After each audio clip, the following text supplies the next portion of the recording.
war that continues between Israel and Hamas. Israeli military has released footage of troops operating in the Gaza Strip. As it said, forces continued to pursue Hamas militants on Tuesday. This is the big news that we're currently tracking. Shiva Roor joins us live. She is in fact currently on ground along the Gaza border. Shiv, if you're with us, do take us through the latest that we have. As we hear, Israeli military has released footage of troops that are operating in the Gaza Strip, and it said forces have continued to pursue Hamas militants even today. That's correct. Today is day 4 of the ground operation, Nabila, and it has only intensified. In just a few minutes, we'll be arriving at the Gaza border. I just wanted to quickly bring you the very latest that's just been announced by the IDF. They say that the IDF and the intelligence agencies have managed to kill the commander of the Hamas's Beit Lahia battalion. This was someone, who was apparently earlier responsible for, drone operations as well as the paraglider operations, and someone on the ground in Gaza who was directing ground fire, against the IDF forces. A big fish, as it were, of the Hamas has apparently been killed, but only the latest in a list of, Hamas, the Hamas hierarchy claimed to have been killed in airstrikes and ground operations. What we do know for a fact, and based on this video, along with 2-3 other videos that have been released in the last couple of days, which are the first depiction of what's happening on the IDF perspective inside Gaza, is that the ground operation is carrying on. It hasn't intensified since yesterday, but it is carrying on. One column of tanks is in there. The special forces are clearly assisting Nabila with not just ground operations, but also providing targets for airstrikes that are continuing to happen. 300 targets were apparently struck, including some areas where, according to the IDF, for the first time, a large number of terrorists who are congregating in staging areas have been hit.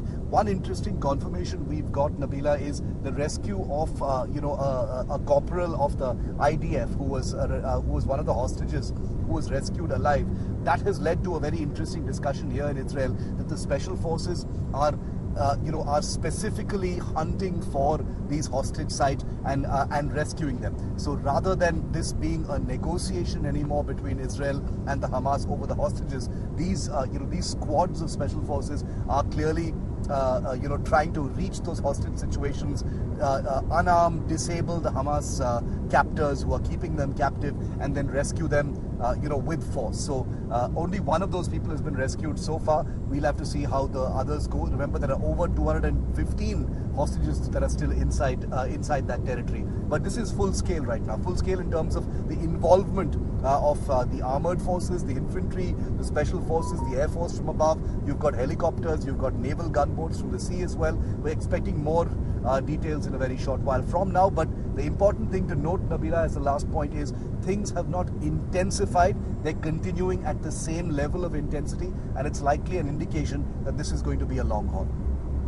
That really clearly signifies that Israel really is in no mood to relent, Shiv. All calls for a ceasefire at the moment have fallen flat, at least Israel not willing to budge. And clearly because you have that many hostages who are still in the custody of Hamas. Hamas not willing to relent on their end, why should Israel?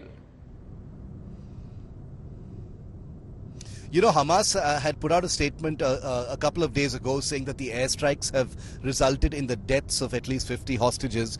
There is no reason to believe that. There's no proof of that. Hamas also released a video of 3 particular hostages blaming the Israeli Prime Minister for, continuing these airstrikes and not putting in place a ceasefire or a humanitarian pause. But these are part of the tactics. These are part of the mind games, the psychological warfare. The Israeli government has issued a very strong rebuttal to that, saying that the families will be protected and that the Hamas is forcing the hostages to make such statements against the Israeli government and the Israeli Prime Minister. But you're absolutely right. The fact that the hostage crisis has not been resolved in any meaningful way so far, apart from 4 people released, and 1 person rescued from the Israeli Defense Forces, means that nothing has worked, whether it is mediation attempts by Qatar or Turkey or any other country, from the region, or whether it is, active negotiations with Hamas, because they've demanded apparently the release of 6,000 Palestinian security prisoners from at least 11 different prisons in Israel.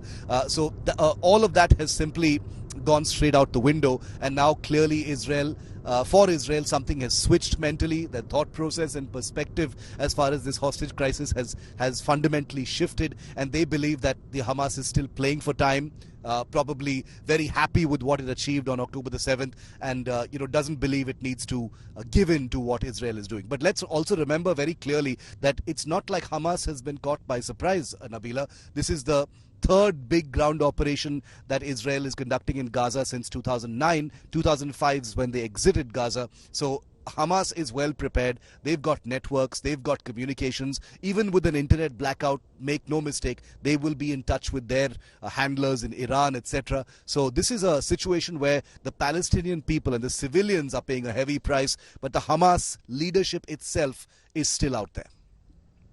All right, Shiv, thank you very much for joining us on that.